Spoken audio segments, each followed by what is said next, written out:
Can't see the chat. But I'm live.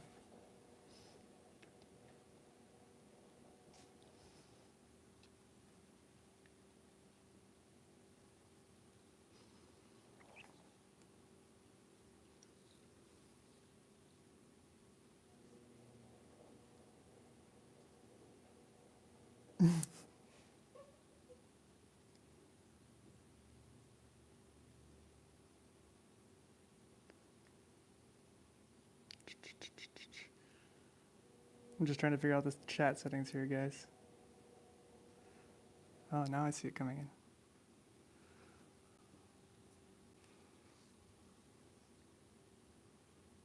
I've never done a live video before, so bear with me here.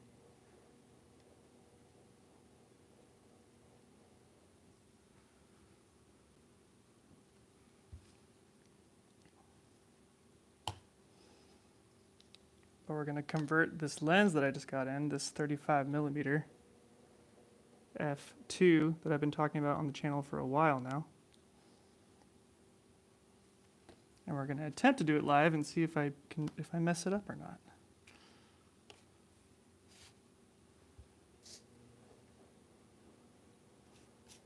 Let's wait for a few people to jump in. Thanks. Finally decided to order it. I bought it on eBay, obviously. And this is one of those sellers on there that just says from Japan. But it actually got here really fast. I expected it to be here in like 10 or 12 days or something like that, but it got here really fast. And it's in really, really good condition.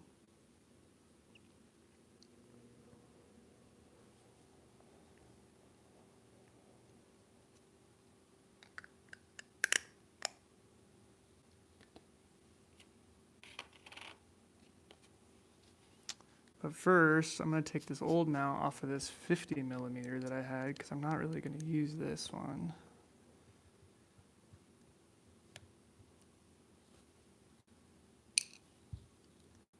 So I can use the pieces from this one to put on the 35 because the 35 is almost identical, surprisingly enough.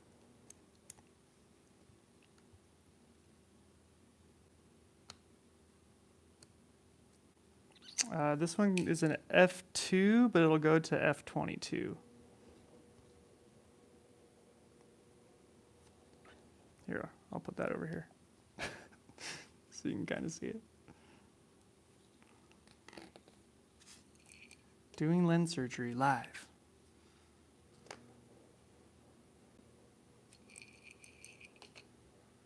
The trick with this is to put everything in your old lens cap so you don't lose all of it. I just had a friend do this the other day and he lost one of these little micro screws and that sucks.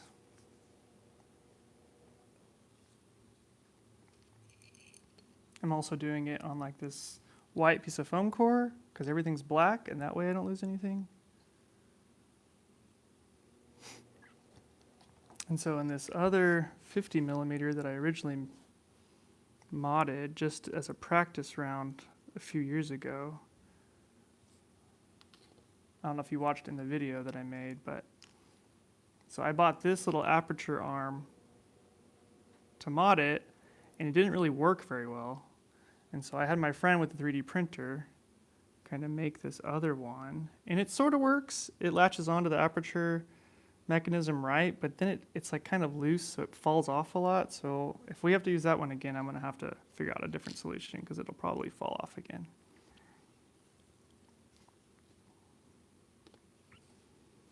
Okay, so I've got that one done. I'm going to kind of just look at this to make sure I know what I'm doing here.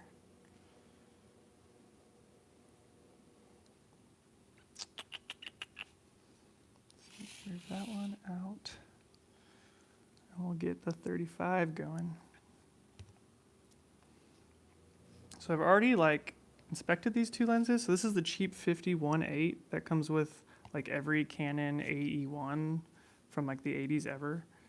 And I had done this. I had my friend make this 3D printed lens gear for it, so I could use a follow focus on it. And he just took a set of calibers and kind of measured the sides of it and then rigged this up. And it worked perfectly as a friction. Like I can put it on there with just friction and it works perfectly. Well, I tested it out with this lens and they're the exact same size, which I was really surprised about. Sorry, let me see this chat again.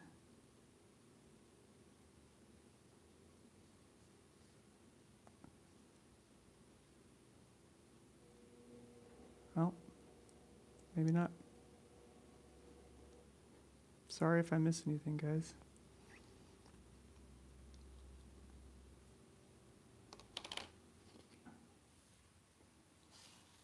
All right, let's get into the hard stuff here.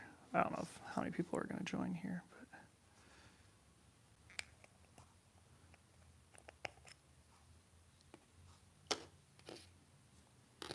so I think the first thing is on the FDs is you got to take the screws off around the ring on the outside. At least that's what the video shows, that the guy that makes these 3D mounts put together. That's what I did last time, so we'll do that again.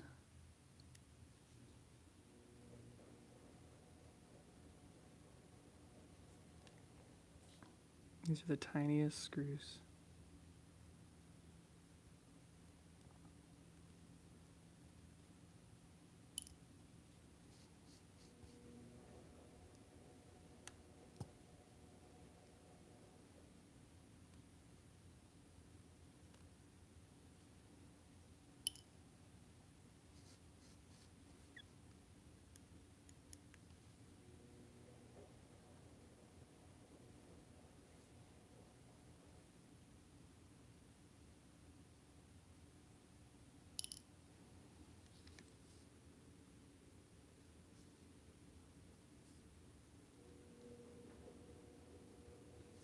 What's up, Tech Saint? I'm doing well today. I think that you might have asked that earlier. Thanks for the $2 there. Okay, so I got those screws off. And now I think we have to take this silver backing off here. I think we just stick this under here. This is really sad. I just got this lens in the mail today, and I'm already taking it apart.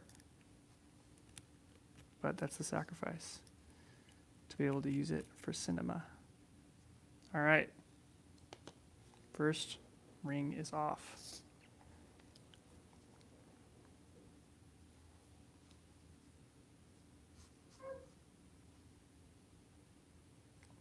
And then, so that's the problem with these lenses, and that's why you don't see these like modded that often, is because it has two of these little levers here that both have to be in unison, working together when you mount it on the camera, the old film camera, to control the aperture.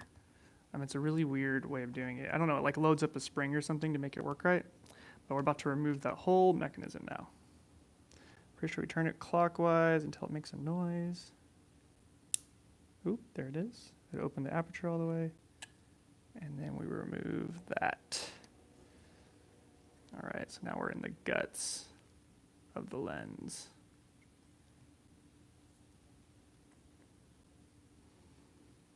Okay. I'll put these over in this one, because I don't need those screws ever again. So now I have to pull these 3 more screws out. 1, 2, 3, and I have to kind of remember where those go, because I'm going to have to put those back in when I use the 3D printed mount from Shapeways. So we've got a tiny silver screw. Got to put a lot of pressure on it, because it hasn't been moved in a while. There we go.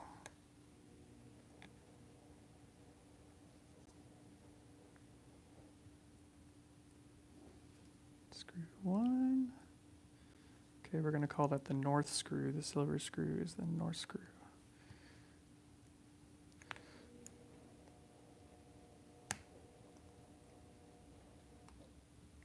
Did you hear that crack? That was the screw breaking loose, because it's probably been in here for like 30 years now. Okay.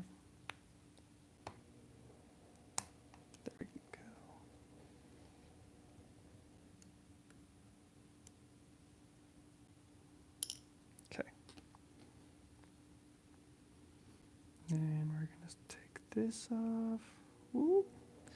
So now the lens is actually short enough to be used with the flange distance of an EF mount. See, before when all this stuff is on there, it's too long at the back, so it's designed to have like a mirror there. It doesn't really work on modern cameras, but now that we've shortened the lens, it should work. There's kind of a few pieces of hair in this lens. That's kind of a bummer, but that's okay. Okay, so now we got to figure out how to make this aperture work.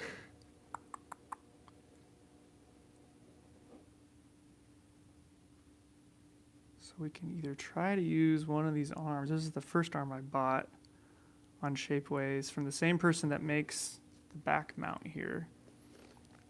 I think this one hooks on to a little black mount in here, and then this part dips down into the aperture mechanism, which is right here.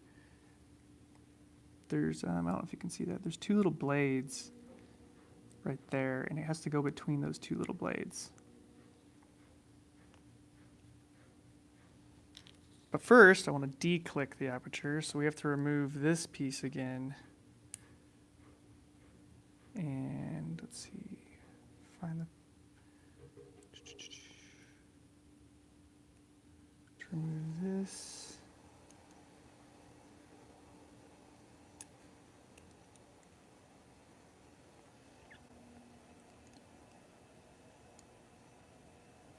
Shoot.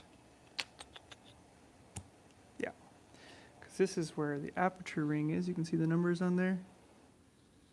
So underneath this is a little ball bearing right there. So we need to pull that ball bearing out. That's the thing that actually makes the lens click. So we'll pull that out. It's nice and greasy. And now, when we put this back on, it will not click anymore. The trick is to find out exactly how I took it off. That's not it. Here we go, here we go. That's not it either.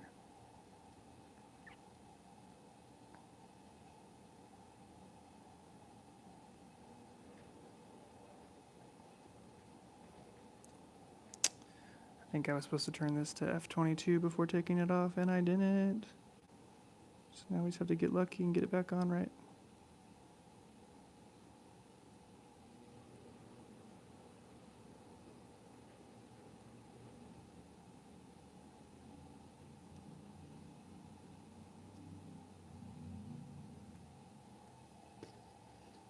This is right. I just need to get this silver ring above it.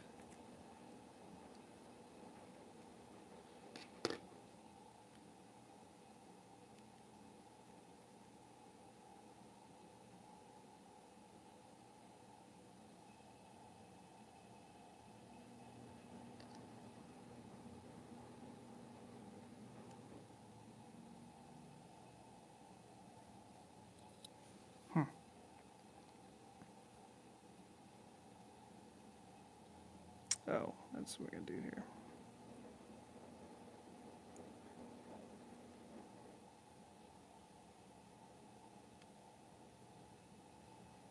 Oh man, I got to figure out how to get this back on. Ah.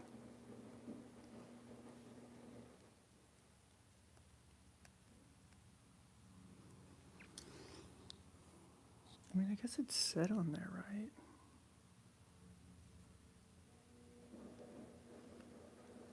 How does it look there to you guys?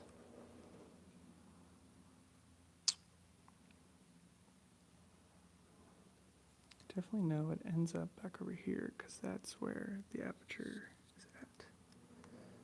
So I know that it twists.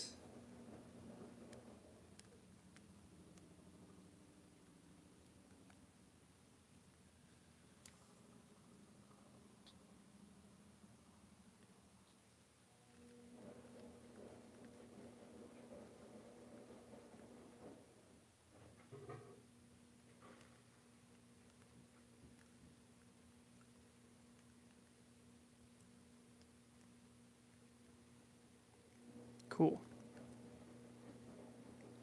Did I mess it up?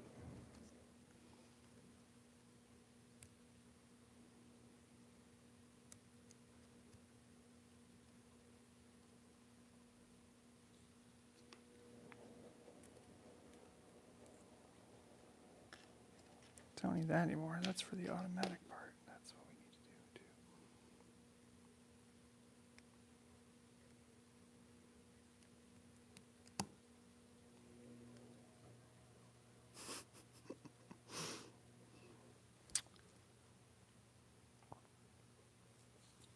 Let's look at this other lens. See if we can figure this out.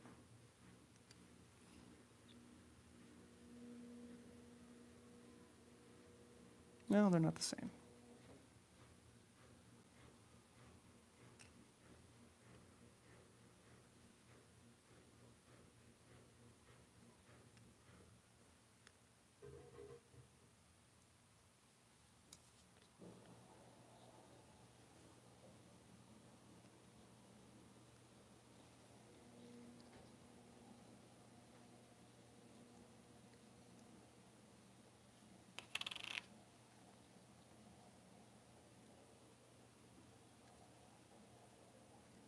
I know that's going to go eventually back on top of this. Well, there you go, guys. You should watch the video while you're doing this and not live stream because you know what you're doing. I think I was supposed to change the aperture all the way to f22 before removing this, and now it doesn't want to go back on the right way.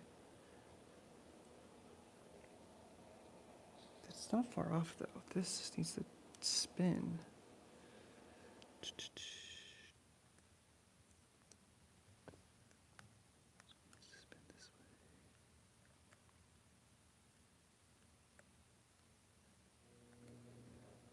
Oh, it's upside down, isn't it? Oh, there we go. That's what's going on here.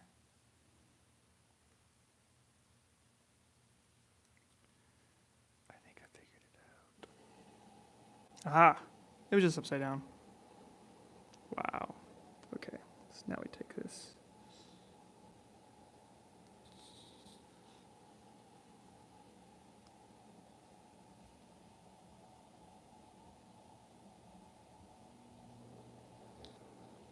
Aha. Cool, cool, cool, cool.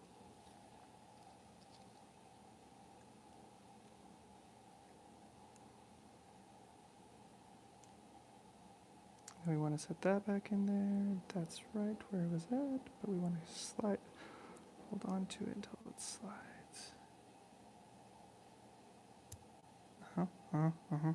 Okay, now I gotta see which aperture mechanism will work. I'm hoping the one that I had bought initially works. Because in theory, I should just be able to move this tab. Yep. So this needs to latch on to. There's this black mount here, and then these two forks here. I'm thinking that this is going to latch on in there. Seems too tall. This is what happened last time. This was just too tall. Seems like it should work, but it's just so tall.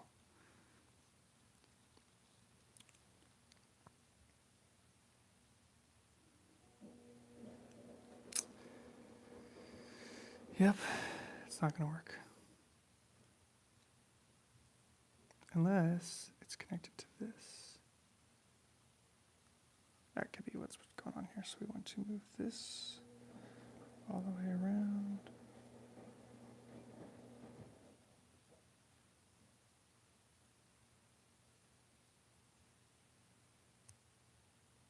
Oh, that's where that goes.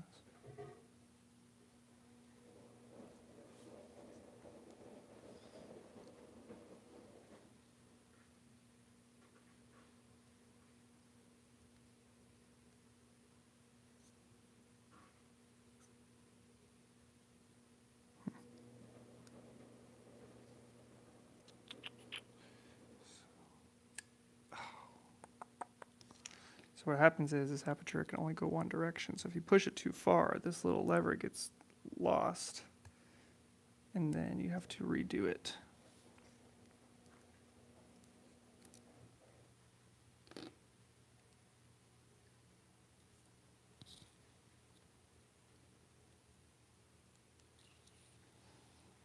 Bear with me, guys. We may not get this done together here.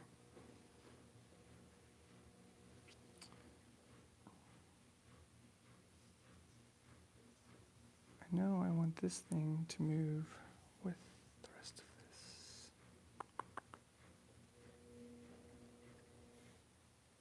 Yeah, like that.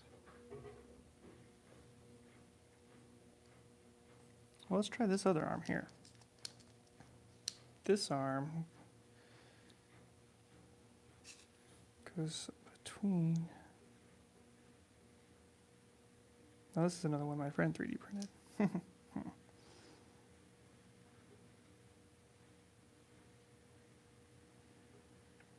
wonder if I just cut this one short myself. And if it's shorter, it's totally going to work.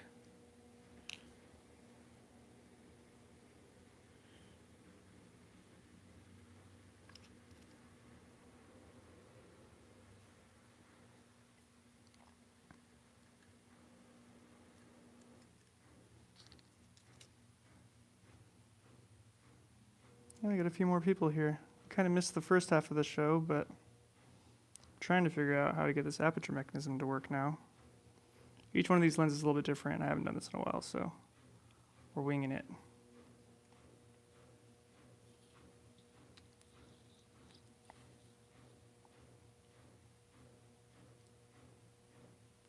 But in theory, if I can get this one to work on this.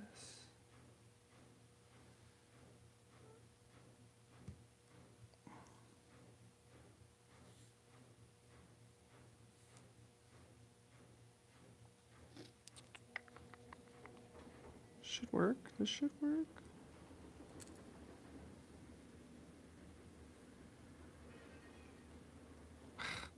Nope, this one's not size right either.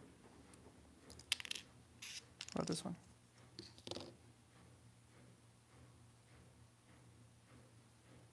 It's not looking promising.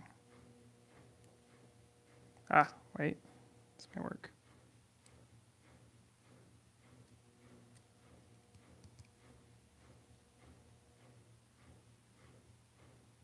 I mean, it's on there. Probably not going to stay on, though. Especially once I put it all back together. Then, if that's the case, then we take this, and then let's see if this works. Try to make it where you guys can see it.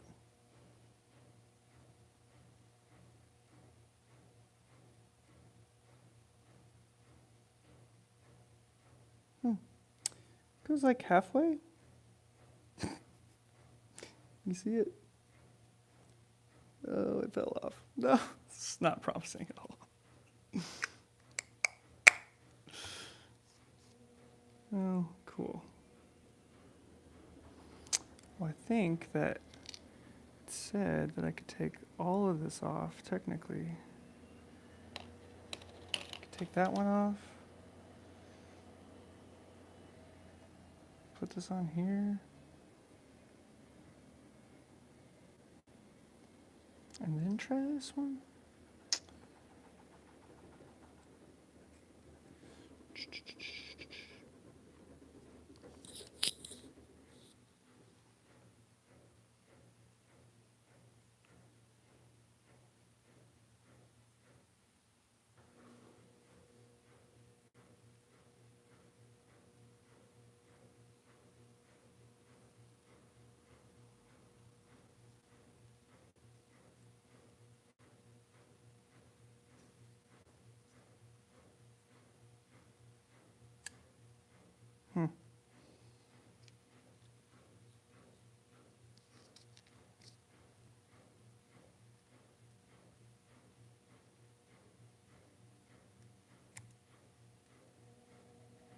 Well, be forewarned, guys. You're going to have to go through the same thing if you mount this lens. But I've done it before, so we can do this again. We just got to figure it out.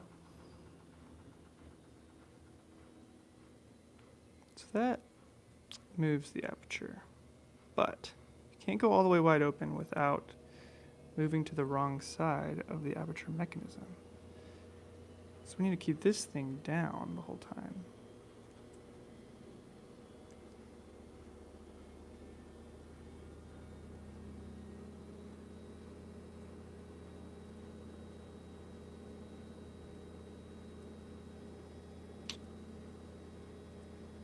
To get it wide open, we need it to stop.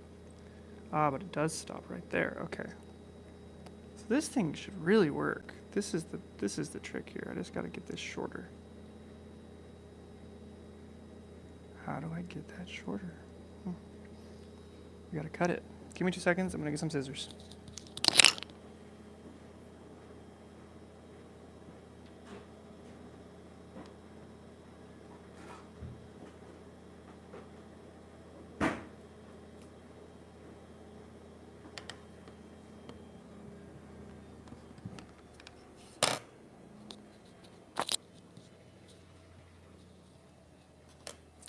Cut this end here.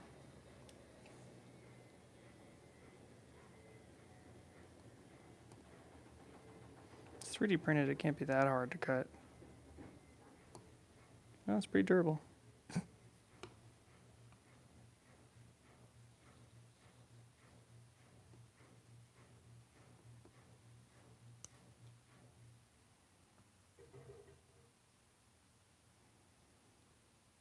Well, how are you guys doing tonight? Clearly having a good time watching me try to figure this out.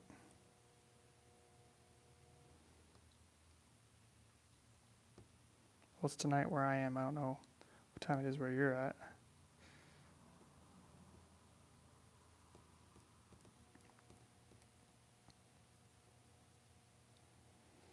Well, when I finish doing this, I'm going to finish editing another video. I took the S1H, Panasonic S1H, and I compared it to a bunch of cinema cameras so you guys can kind of see what they look like. See what that camera kind of looks like comparatively. And I got to play with the Canon FD Mavo LF for the first time, so that was really fun. That camera is awesome, surprisingly, for kind of a no-name company, no-name brand.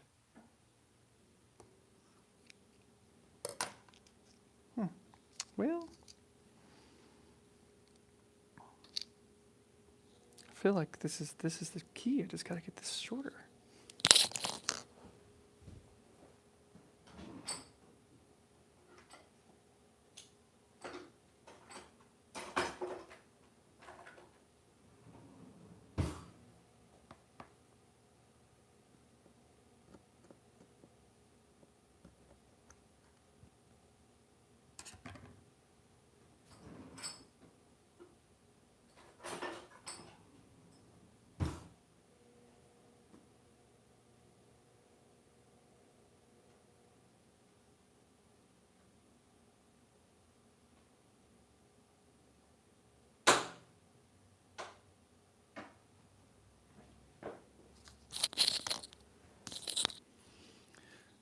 I cut it with a giant kitchen knife, and I got it shorter.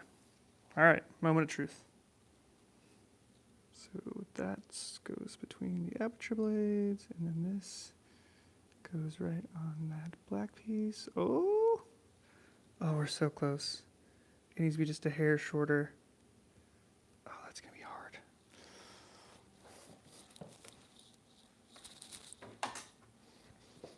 But we're gonna do it for the sake of this video. All right, we're in.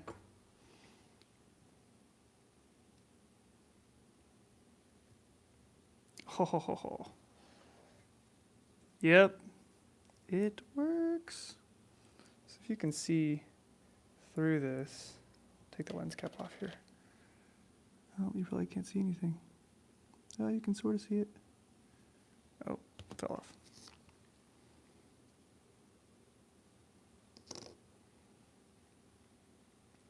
Well, I'll just put it together. So if we put it together, then you'll really be able to see it work.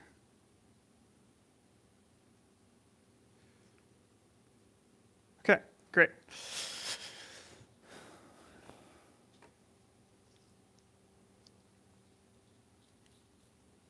Let's see if you guys can see it open and close. That's success.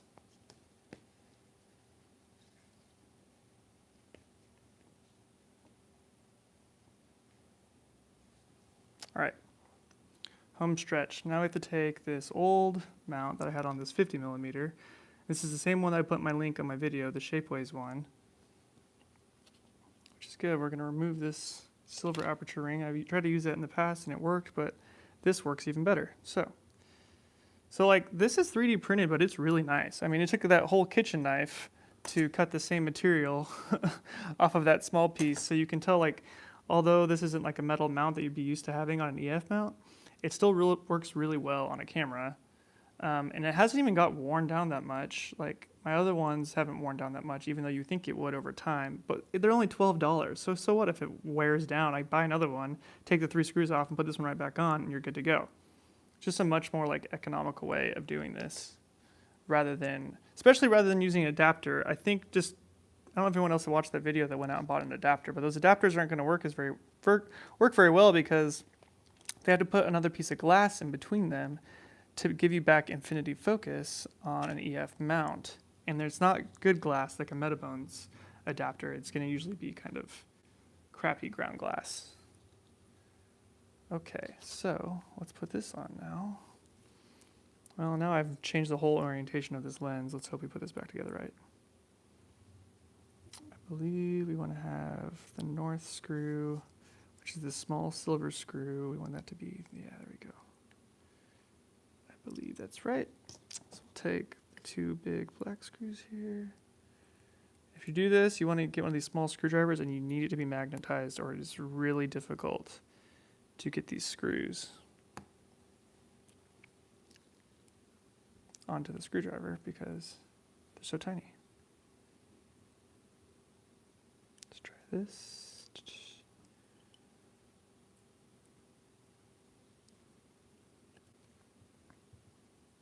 Ooh.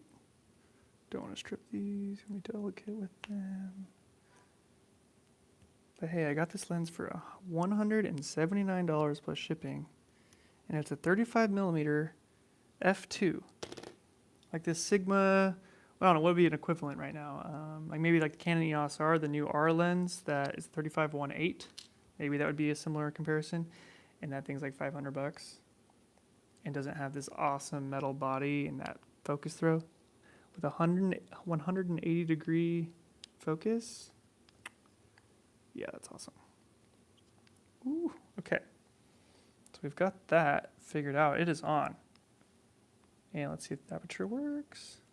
You can't see it because I have a black shirt on. That's why you can't see this.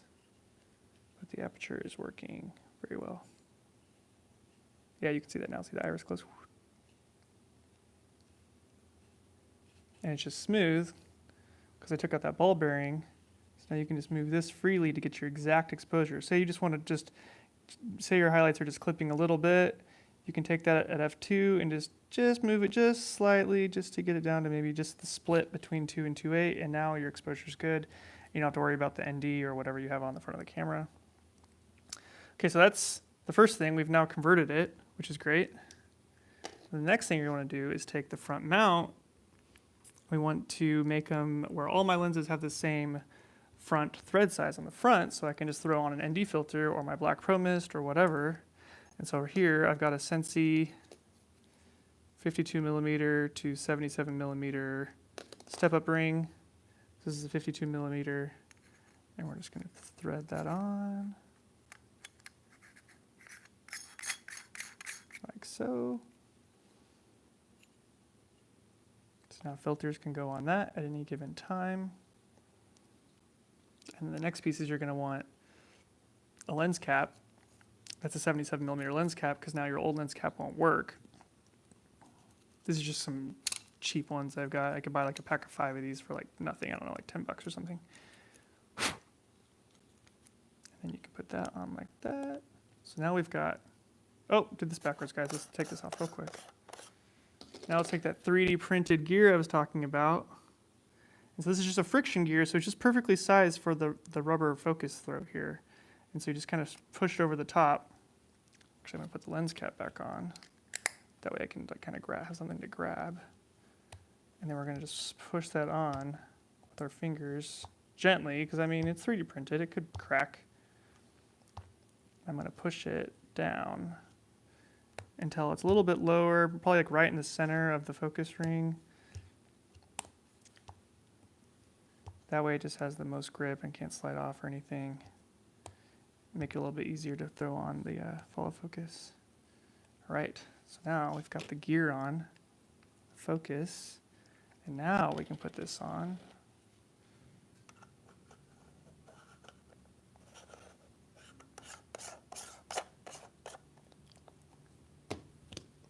Now we have a vintage cinema lens. Let me grab a camera, we'll put it on a camera and see what it can do real quick.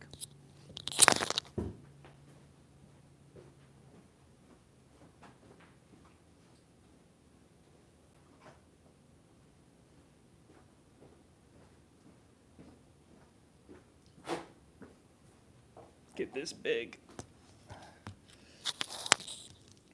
Get this giant S1H. I know it was kind of hard to tell in the video, but really, it's a big camera. Like, it's big. Look at this little lens. Okay, you have 0 perspective. Never mind, you can't really tell. So we'll take off the 55, which here's a comparison of size on that. The 55 is actually quite a bit larger than these other FDN lenses. The FDN versus the aspherical, this 55 is kind of special. So it's a little bit bigger.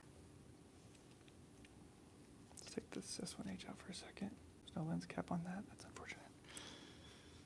Wow, everything is blown out. That's great. It's because I'm wearing a black shirt. So there's that one with the cap on the front. And there's this one. I'll put them right next to each other. So it's quite a bit shorter. You can see the differences on the mounts here. This is the one that was from Ed Mica. This was a $75 mount. This is much nicer than these little 3D printed mounts. And it just mounts better on the camera. But look at this. This is also going to do the job perfectly, and it was only $12. So yeah, it's a lot smaller, which could be a good thing. You want a lighter weight package. This is actually quite a bit heavier. But this lens is amazing. You've seen all my videos recently. It's so good. So let's take the S1H with the Sigma Canon adapter on there. Sigma EF adapter, rather. And they say this Sigma adapter, they say it's only designed for Sigma lenses, but it's seemed to work with all my EF lenses so far. I don't know if that's like some weird licensing issue or what, but they say it doesn't work with other EF lenses, or at least they're not advertising that it does, but it seemed to work for me. All right, so the trick with this is you have to mount it with the aperture markings facing like 9 o'clock basically, and then you put it on and slide it, turn it, ooh, and it clicks right on.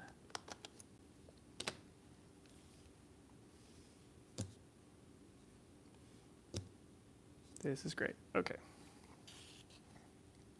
Get the camera on here.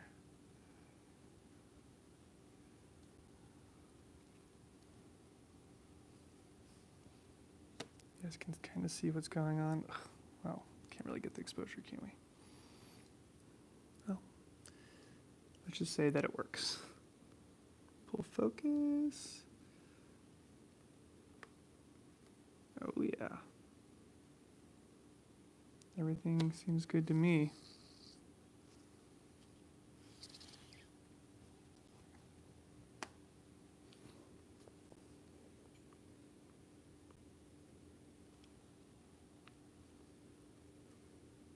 Aperture's working. Should I get a live streaming setup, guys, so I can do this next time not on my iPhone? Seems ideal. Has anyone been chatting and I've just been missing all of it? Probably.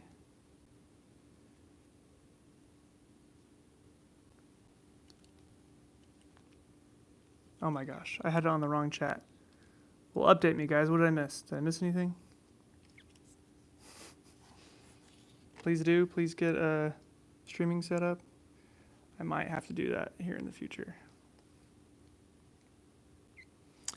Am I thinking of keeping the S1H? Here, let me get this in a better position now.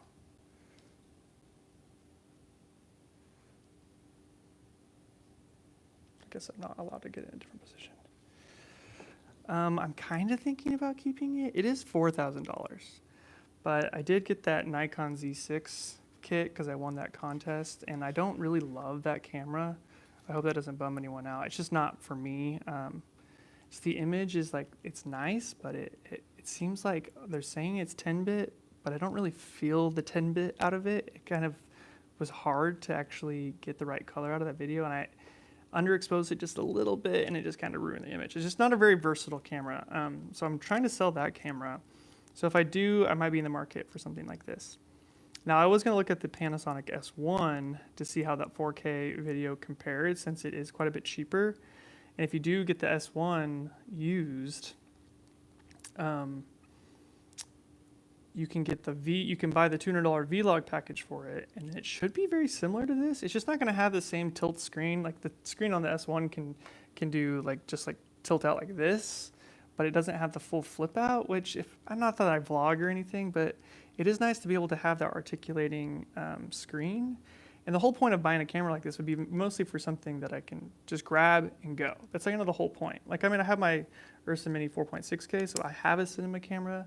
And so I need something that's kind of the in-between. And I have the EOS R too, but the EOS R, everyone loves it on YouTube, but that 8-bit just doesn't work for me. Maybe I'm just a snob about it, but I want 10-bit. I don't want that 8-bit codec. So this one is awesome, though. This codec is kind of insane. Like I said in my video, it really is the best codec in a camera like this that I've ever used. So, oh, of course, man. I'm glad you like the content. All right, well, this is awesome. So I'm shooting full frame, 35mm, f2. I'm excited to get this out. The only thing I'm bummed about is I've been shooting some film photos, and I was gonna put this on my film camera before doing this, but now here I am. It's all modded, and it will no longer work on a film camera. Oh well. Something else about the S1H, this viewfinder, guys, it's really good. It's really good.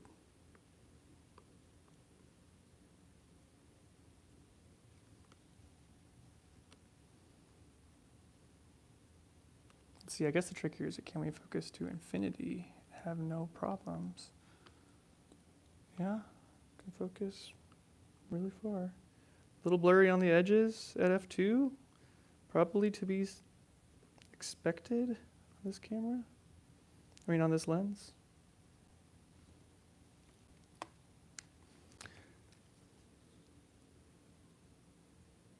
Is it possible to solo focus during tracking shots? Probably, if you have the right follow focus on there. Maybe something like a nano that you can control yourself. Man, I'm missing all of this chat.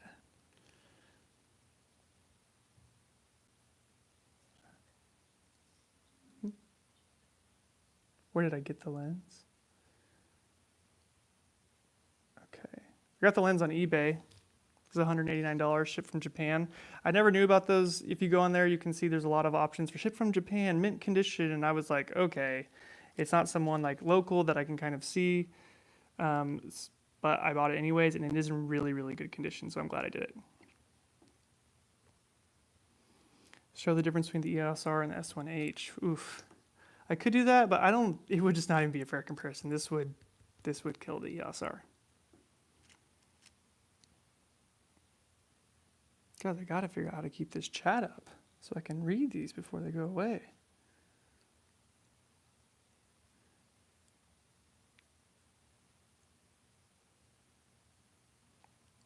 I will definitely check out, as a few videos ago, Jared, I did a whole video on these lenses. You can learn more about them.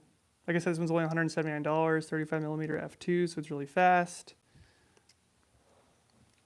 It's probably gonna be a great lens to add to the kit. What ISO do I use for the ESR? I mostly just use the base ISO of 640, but when I've been shooting a lot of B-roll around for videos, I've been just cranking it up all the way to 3200 and 1600, and sometimes I get some noise depending on how much light I have. And and it can, yeah, it gets pretty noisy. It can get noisy. I think that if you see, like, there's a lot of other people on YouTube that are using that camera, and I think they're just always have like an Aperture 300D or 120D up, but I tend to like light a little bit dark, so it's a little bit harder for me.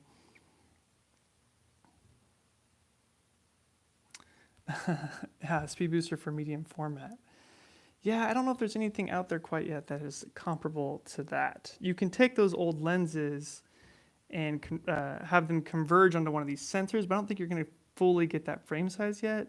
Someone did try to make that for a full frame camera, but I haven't got my hands on one of those to really test out, and that would obviously be amazing if I could get some kind of IMAX effect. Yeah, I think if I could get the Fuji GFX 100, then that would be a good excuse to do a Nolan recreation. Oh, does Kaipon make one? I mean, that'd be amazing. Yeah, the GFX 100, though, that's a medium format camera and shoots 10-bit 4K, so that would be a good one. But it's $10,000, so I don't know. I'm going to have to rent that one if I'm going to do that video. Oh, I see. Okay.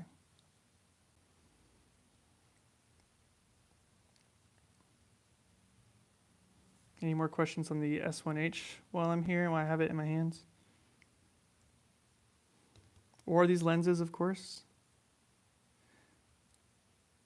Yeah, the Super Takumar, which some people think that's where tack sharp focus comes from, actually. I think I've had that one. I had an old Pentax K1000 camera, and I used that lens a little bit, but I don't have it anymore. I don't know where it's at.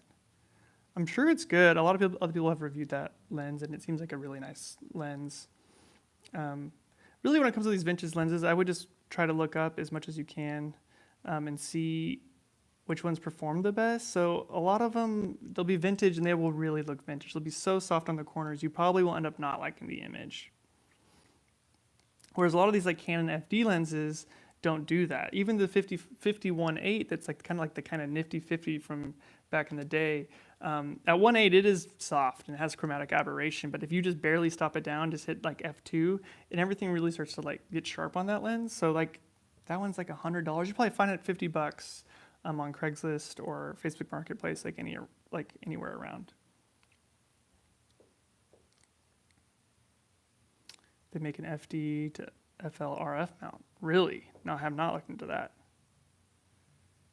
10-bit on the Atomos. For the EOS R, I haven't tested that yet. FL and the FD. I think the FL is just an older mounting mechanism, and that means the lens is even older. And the FD version, I think I would just recommend more. I don't think like the FL is going to be a lot cheaper, but the FD is going to be a more like clearly they've already like used the lens for a while and figured out what was wrong with it, and so I think you want to just go with the FD mount. Plus, I don't know if you can get easily get an FL converter. I think they're close; they're almost the same mount, but I don't think they're exactly the same. So that's why I just usually recommend the FDs. And of course, there's lots of other vintage glass out there. The FDs to me just seem like the most like user-friendly, like in the middle. Thanks, Ted. And especially for the price. So you could get like an old Russian lens, like the Jupiter lenses, and you're gonna have different kind of quality across the whole lens lineup, but they have like stepless aperture on them already. They have a lot of blades for their aperture, and so their bokeh is like just usually circular, even if you're like at f4, f2.8, f2, it doesn't matter. You kind of get that circular bokeh, which is nice. But they're all going to be like different sizes and stuff, and they're not going to have the same consistency. No, I haven't shot that many stills on the S1H to give a full review on it from a photo camera.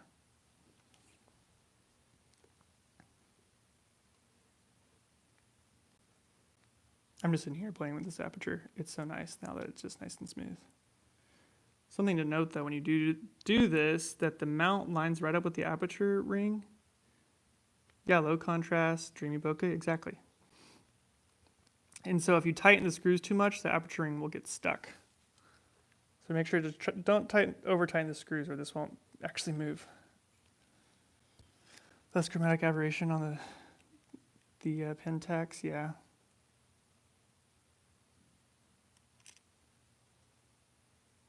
Well, this FD fits because I just converted it to EF. The conversion kit is on Shapeways. I have a link on the video I did for these vintage lenses. Shapeways is just a 3D printing website. Someone has built a EF to FD mount. You can just buy it on there. They're like $12. Sure, it could be good for commercial, absolutely. Definitely clients like that won't know the difference either. The 85, the one I have is like the 85 f1.2, and it's like worth like $2,500 now. So obviously I'd recommend that one because the f1.2 is just, the bokeh on it is insane. But I think they make a slower 85 millimeter that might be like a f2 or 2.8. You can maybe look into that instead.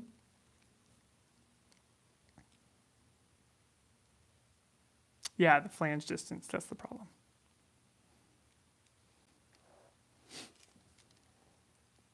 Yeah, I felt bad. On that video, I said everyone you could get those lenses for $600. I guess that those lenses went way up in price. My 24 millimeter when I first got it, the f1.4 was only like $750 on KEH. Actually, you guys should check out keh.com. That is just a vintage camera website, and so they will take they'll buy like old lenses and cameras and then refurbish them and then resell them. So you could go on there if you want to get like a guaranteed good lens. But I've just been taking my chances with eBay because I don't need the lens to be 100% perfect. And this one really worked out so far. I haven't shot on it yet, but it's insanely good quality. There's no like blemishes on it at all. There was a couple hairs I could kind of see in the elements. I wonder if they took it apart to clean it and stuff and just didn't do a very good job and some hairs got stuck in there. But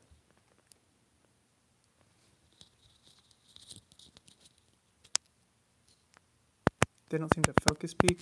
That's probably because when you have wide open, it's just insanely shallow and soft because they're low contrast, so the peaking won't pick up. So you'll have to change the sensitivity for that.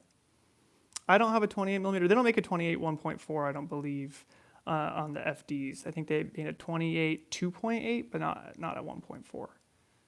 The fastest wide lens you're going to get in this like vintage lens category is probably going to be this lens. This is the Canon FD 35 millimeter f2, and that's like the fastest one. That's why I bought this one.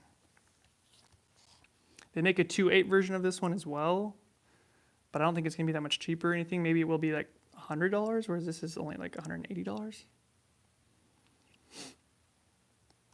But the vintage lenses, they just didn't really make fast wides. That's also why that 24 millimeter f1.4 is worth so much still, is because there's just like not very many people that made that faster lens. Yeah, the 24, that's the one I'm referring to. I have that one around here somewhere.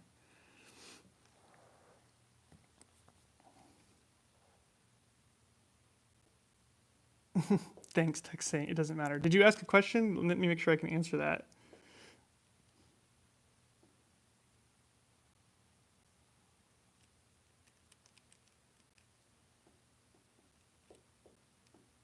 Oh, right on.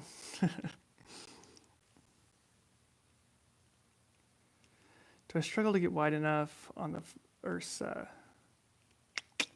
Well, I don't know. It is a struggle. I like to shoot kind of that cinematic widescreen aspect ratio, and when you do that, you're cropping into the sensor so much, and so I just tend to always shoot kind of wider. I just like to get closer to the subject too, so I like to shoot on the wider lenses.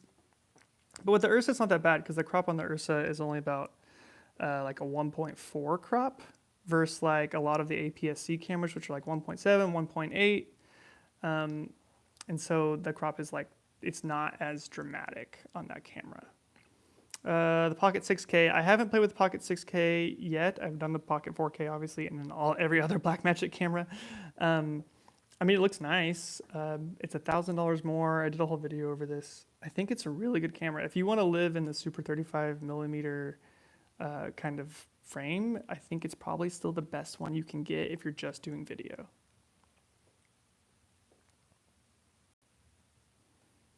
Thanks. Yeah, the Sigma FP video, that was pretty fun. That camera is really interesting too. It's just kind of it's a really nice image. It really is in 12-bit, but it's just like it just doesn't have any of the features that this has. I can't do all the stuff that this has. When I can't just pick it up and start shooting. I mean, you could, but man, the battery is lasts forever on this. It has the flip out screen. I don't know, I like this camera a little bit better. But the S1, I mean the FP is good because you can kit it out and make it a cinema camera really fast. It just, if it had more dynamic range, I think it would be like the one to buy. But this camera like clearly has a lot more dynamic range than that FP. But it is kind of crazy because a camera like that, if you would have told me that I could get a camera like that 4 years ago, I would have been so excited about it. Favorite lenses. I mean, I've just been talking about these vintage lenses. It's really all I've used on this camera so far. I did use a Sigma zoom lens on this a little bit, and it worked out pretty well.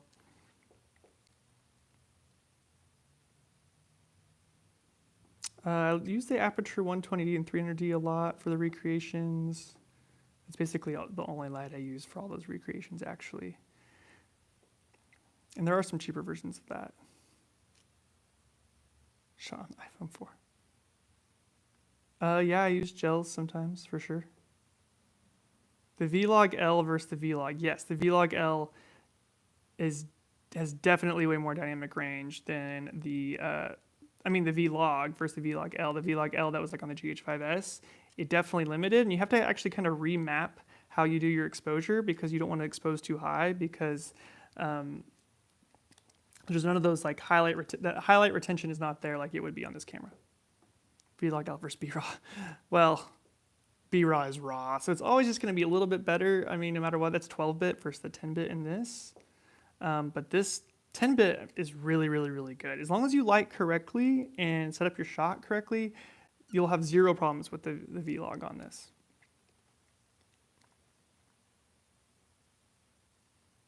I will upload this later, for sure. Actually, I should probably get going here. I probably have a few more hours left to edit the video, comparing the S1H to some cinema cameras, so I can get that uploaded tonight so you guys can watch that. Thanks, Texan. I agree. I think it is underrated. All right, guys. Well, thanks for watching me fiddle around with this lens forever, trying to figure it out. But eventually, we got it. So I'm going to get off here and go finish editing that other video so I can get it uploaded. I'll try to do some more live stuff like this in the future. Maybe I'll get a live streaming setup or something. Have a reason to. All right, cool. See you guys.